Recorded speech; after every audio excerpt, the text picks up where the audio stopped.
come quietly or there will be trouble.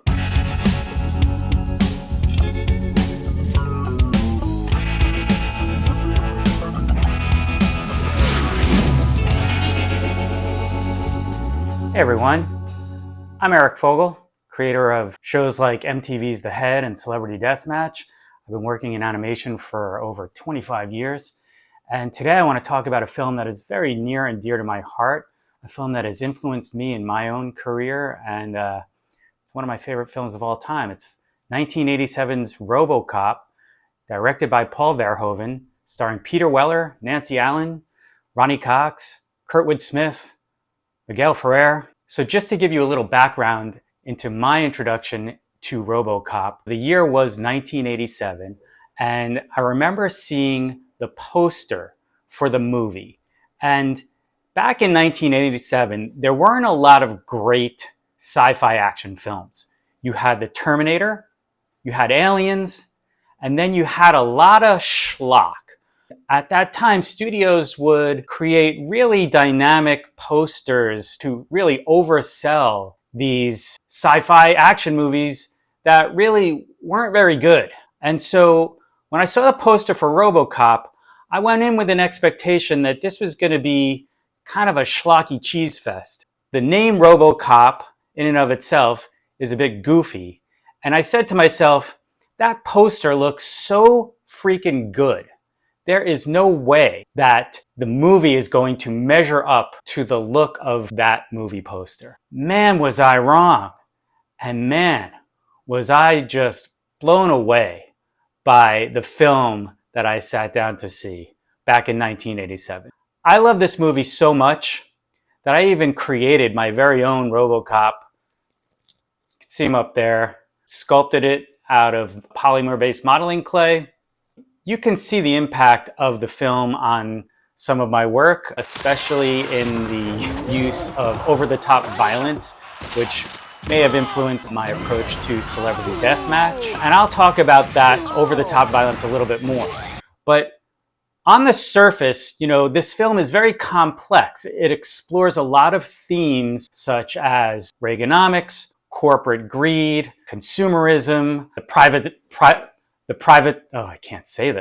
privatization of government institutions, in this case, OCP taking over the Detroit Police Department. And so on the surface, as with all great sci-fi movies, kind of a peek into our future, it also holds a mirror up to our own society and things that we were grappling with back in the 80s, and is even as relevant today as it was back then. I recently saw the film again at a screening here out in LA with a packed crowd, and it was so wonderful to feel the love of this audience cheering, laughing along with the film. It was really an unforgettable night.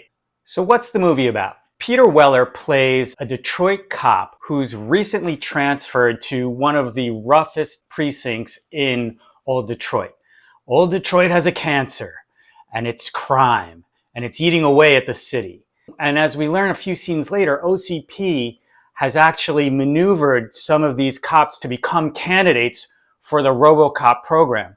The film is really brilliant in its efficient storytelling. Every scene propels the movie forward. Now, Alex Murphy is brutally assassinated in the first act of the film. His memory is wiped, and he's turned into essentially a super cop who takes matters into his own hands and applies his own brand of police enforcement in order to clean up the streets of Detroit. Here's where the tone of the movie really comes into play, because this movie pulls no punches. ROBOCop, in his approach to law enforcement, is basically serving as judge, jury, and executioner. If he catches a criminal in the act of committing a crime, he will punch them through a window, shoot their nuts off, basically eliminate them from society. And it's that brutal, over-the-top violence that makes the film such a refreshing, enjoyable watch. When ED 209 decides that Mr. Kenny is a threat and opens fire on poor Mr. Kenny and just pummels him with these huge Gatling guns, the power of that kill really sets the tone for the rest of the film, and it does not let up. Every aspect of this movie is over the top. The stylized news reports, the tongue-in-cheek fake commercials that pepper throughout the movie, and all the action in the movie itself. Now, there are a lot of nasty characters in this movie. You've got corporate bigwig sleazeball Ronnie Cox. You've got up-and-coming corporate yuppie sleazeball Miguel Ferrer as Bob Morton. And perhaps one of my favorite movie villains of all time, Clarence Boddicker, as portrayed by the great Kurtwood Smith. This character moves through this film with a confidence that is undeniable, and his sleaziness pervades the entire movie. Everywhere he goes, he just leaves filth and grime and spit and blood and chewed bubblegum. He is unapologetic, so brazen, and like a lightning rod shooting through the core of this film with his nastiness and his evil. So his comeuppance at the end of the film is really satisfying. Now, I want to talk about the real core of this film, which is ROBOCOP. And the story is really that of a sort of Frankenstein's monster. What's beautiful about the movie is that it really is a quest for one's own identity. And it's sort of a tragic story, but it's also got a hopeful message, because by the end of the film, RoboCop discovers his lost identity as slain cop Alex Murphy. And there's a moment where he's battling Ed 209 and there's a crack in his helmet, and you see that human eyeball peering through that crack in the helmet. And that's the first glimpse you get of a soul, a piece of humanity that's still alive in this cyborg creation. And that's when you're really rooting for this character to come back.